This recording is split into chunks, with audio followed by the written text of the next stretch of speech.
Nakasikaso na po kami. Nasilip mo na ba? Si wifi mo? Base na ba yun? Di ko na lang kung naka-base na siya eh. Wala, tinanggal na namin yung mga gamit namin. Binaba ko na yung maleta. Mga alas din sila pati. Dapat tanda tayo kasi naghahabol din tayo sa oras. Ngayon eh. Hindi naman tayo dito. Mabisita lang talaga tayo dito eh.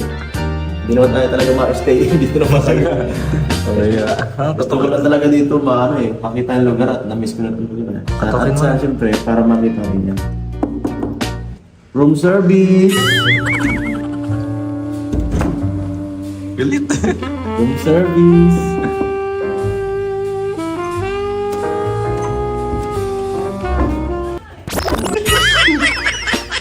Uy, ito pala yung room service po ito. Dito ka pala nakatira. Pasok pa. Ano? So, okay ka lang dito? Nakatulog ka naman naman din. Pasensya na ha, dito lang tayo tulog kasi yan lang kinayanan ng budget ko eh. Wala kasi tayong sponsor eh. Solo lahat, hindi ka rin pwede ngayon. Ang ganda pa nga ito dun sa kwarto ko. Pero siyempre, siyempre nakakapagano kasi hindi ito bongga kagaya ng mga binibigay ng mga sponsor sa atin na tinutuluyan, hindi karaniwan. Simple lang ito eh. Murang-mura lang ito eh. So, baka hindi ka naman dito nalungkot. Hindi. Okay. Solo-solo ka lang dito eh. Kami dun, 5 kami dun, siksikan kami dun. Siksikan mo kami dun, tapos ikaw dito. Solo ka lang. Baka, na-homesick ka dito kagabi, baka di ka nagkatulog. Basta may May music. Nga pala, baka nagsisi ka na yan at syempre, sumama ka sa akin dito sa pagpunta ka dito. Hindi ka nagsisi sa akin. Hindi. Gusto ko malaman kung ano yung mga Dating ginagawa ko dito. Mga kalokohan. Joke lang. Hindi, wala akong ginagawa. Siyempre, malayo ka sa pamilya mo ngayon eh. Hindi ka gaya ng nakaraan. Nag-update ka. Buti naman. Update mo. Baka ma-miss ka ng pamilya mo eh. Siyempre, baka ngayong taon, baka dito ka magbagong taon. Joke lang, hindi. Mauwi tayo before mag-31. Bago mag-31, nandun na tayo. Kasi sabi ko kay mama mo, uwi tayo mga ganyan. Kasi ayaw ni mama mo, bagong taon kayo magkakahiwalayan. Magagalit sa akin. Hindi ka matupad sa usapan na. Matupad tayo siyempre. So, yan na, ready ka na. Sana lang talaga maging makasama ang panahon. Sana makasama pa natin, sana maging perfect ang lahat. Kasi, baka mapahiya ako eh. Sabi ko pa naman sa'yo, maganda dito. Pero mukhang yung entrada pa lang kagabi, sablay na eh. Doon pala sa sentro, parang di ba nagusto ko sa kamoy eh. Si Ramel may kasalanan doon, si Ramel. Pero may kasalanan eh. Pero kuya. Sa bagay ha? Ang ganda ng suot nyo ngayon ah. Grabe. Parang Sigurado naka-black ka ba kasi tayo, ma-rides tayo eh. Sigurado baka magtarsay ka ng damit. Hindi ka mahirapan yan.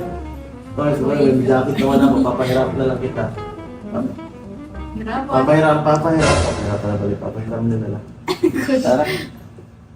Hanggang gantong oras na lang tayo. Ay. Sige na. Pag-ibat ka na. Isang taon titira dito. Ano na yun?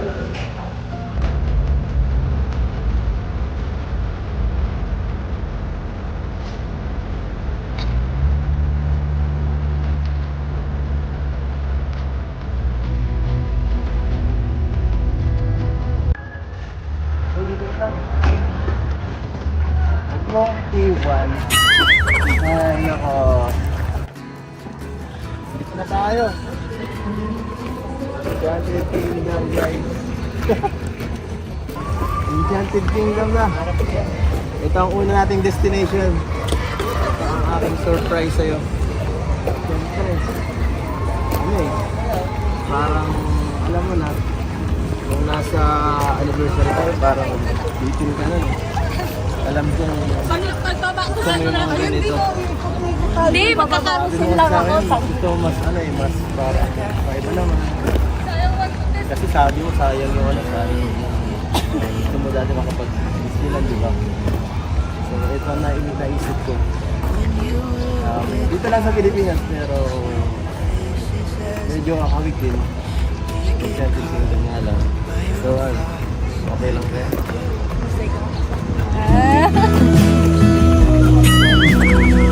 Ito mapunta.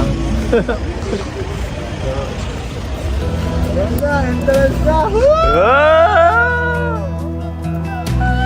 Wonder what would happen if I showed these words to you.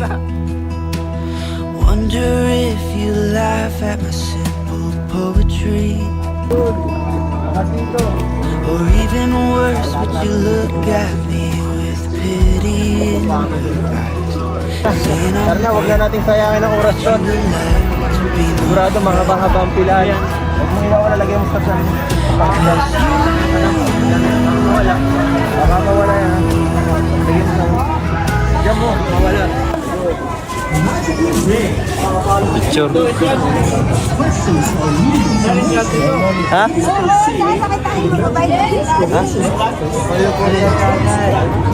Pero ano muna tayo? Picture. Tayo kasi ano? Picture muna tayo kay Hey. Dok, kay ka Dok. Hi.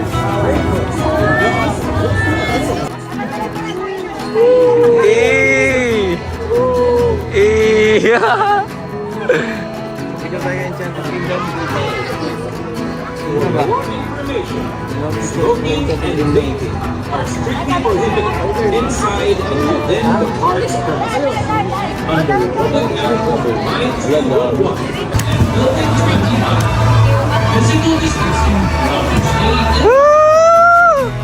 Nakarating din.